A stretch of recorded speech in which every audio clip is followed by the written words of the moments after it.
हमारी भारत की सांस्कृतिक परंपरा बहुत महान है।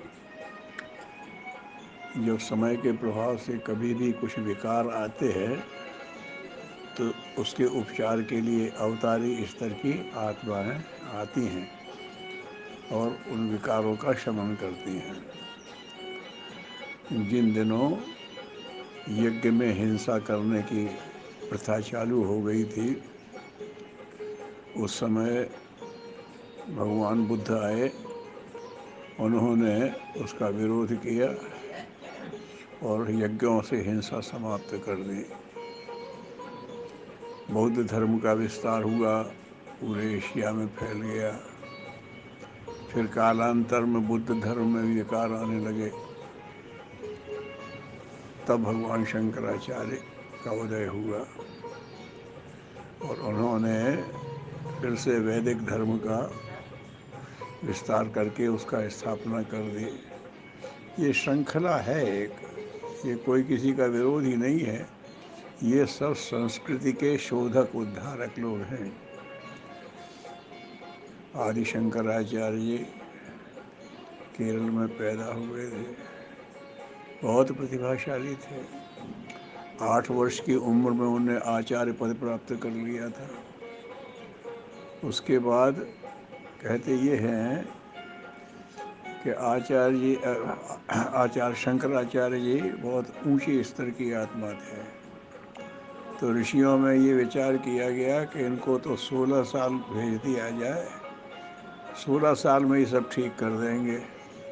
संभवतः ये ध्यान नहीं रहा कि मृत्यु लोक में तो पहले 7-8 साल तो यूं ही निकल जाते हैं बच्चे को वयस्क होने में। और लोग तो ऐसे ही है कि आत्मा पहुंचती है और प्रौढ़ स्थिति में ही सक्रिय हो जाती है। तो सोचा था कि शायद शंकराचार्य जी को 16 साल पर्याप्त होंगे। उन्हें बोध भी था शायद, इसीलिए जब उनकी माँ ने कहा कि तुम्हारे तो 8 साल ही के तो हो, अभी उन्हें तुम्हें 8 साल हो गया, मतलब आधा समय तो बीत गया। तो उन्होंने माया रची, घड़ियाल ने पकड़ा और शिव जी को समर्पित करने का उन्होंने माता से कहा। माँ ने शिव को समर्पित किया तो घड़ियाल ने छोड़ दिया। ये उन्हीं की माया थी और फिर वो वहाँ से निकल पड़े। उसके बाद उन्होंने पहला काम ये किया कि 16 वर्ष की आयु तक सारे भाष्य कर डाले। विभिन्न प्रकार के जो वेदों दर्शनों के आचार्य शंकर का भाष्य होता है, उसमें ही समय बीत गया 16 साल। तब शायद फिर देवताओं ने विचार किया ये तो मृत्यु लोक की बात है, इन्हें तो 16 साल विचरण के लिए सक्रिय होकर मिलना चाहिए। तो उन्हें 16 वर्ष और दिए गए। तो 16 की वर्ष की आयु से उन्होंने अपनी यात्रा शुरू की। इसे शंकर दिग्विजय यात्रा कहते हैं। उस समय अपनी बात को रखने के लिए, प्रमाणित करने के लिए शास्त्रार्थ ही होते थे। तो वो अपनी बात कहते थे, विद्वानों से शास्त्रार्थ करते थे, अपनी बात को आरोपित कर देते थे। उन्हें सिद्धियां प्राप्त थी। इतने समय में 16 वर्ष में अगर आदमी पूरे भारत की पदयात्रा करे तो संभव ही नहीं है, यात्रा में ही सारा समय निकल जाए। वो वायुगमन भी करते थे, इसके प्रमाण भी मिलते हैं। उनको परकाया प्रवेश की सिद्धि भी प्राप्त थी। ये कहते हैं कि जब मंडन मिश्र से उन्होंने शास्त्रार्थ किया तो भारती देवी ने उनसे, पहले तो भारती देवी ही उनकी निर्णायक थी। बड़ा विचार था कि आचार्य शंकर और मंडन मिश्र अगर आपस में तर्क प्रतिवाद करें तो निर्णायक कौन हो। तो मंडन मिश्र की पत्नी भारती देवी वही इस योग्य थी। ये कमाल है भारत की प्रतिभा का। ऐसी नारी, एक और उसका पति और एक तरफ एक अनजान सन्यासी, लेकिन उन्होंने न्याय किया।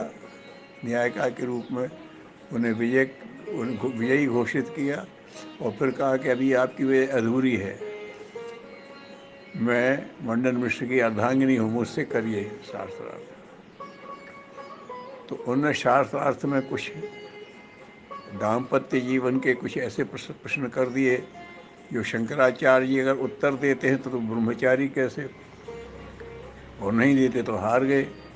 तो शंकराचार्य जी ने उसके लिए फिर समय मांगा, समय मांगने की प्रथा थी, 1 वर्ष का समय मांगा, और फिर अपने शिष्यों को बता करके अपने शरीर को सुरक्षित रहने का उनको निर्देश दिया, और उन्होंने शरीर छोड़ा और एक राजा जिनका देहांत हो गया था उनके शरीर में प्रवेश किया, और वहाँ वो सारे अनुभव प्राप्त किए। और फिर राजा का शरीर छोड़ करके आए, पहुँचे तो भारती देवी विदुषी भी थी, ज्ञानी भी थी, तो वो पहले से ही जानती थी। तो भारती देवी और मंडन मिश्र दोनों उनसे दीक्षा लेने के लिए तैयार। उन्होंने कहा आप तो शिव रूप हैं, ये तो लौकिक रीति थी। उनसे दीक्षा ली और फिर उन्होंने शंकराचार्य जी के साथ खूब वैदिक धर्म का प्रचार किया। तो शंकराचार्य जी को परकाय प्रवेश का भी सिद्धि थी, वायुगमन की भी सिद्धि थी, इसलिए वो सबको उन्होंने किया। तो 16 वर्ष जो उन्होंने यात्रा की है तो सबको एक उसमें ले आए, जितने लोग बिखरे हुए थे सबको एक ही रास्ते पर ले आए, और 4 शंकर पीठ बना दिए थे उन्होंने, जो अभी भी हैं, पूर्व पश्चिम उत्तर दक्षिण सभी शंकराचार्य पीठ कहलाते हैं, और उसके गद्दीधारी आज भी शंकराचार्य ही कहलाते हैं। तो ये उन्हें परंपरा की, 4 धाम 4 तरफ वहाँ से प्राणवान सन्यासी पैदा होते थे, और वो फिर संस्कृति का विस्तार करते रहते थे। खैर जैसा भी हो, आदि शंकराचार्य में ये सब क्षमताएं थीं, उन्हें संस्कृत का जो किया, और उनके साधना काल में और उनको सिद्धि काल में अंतर हो गया।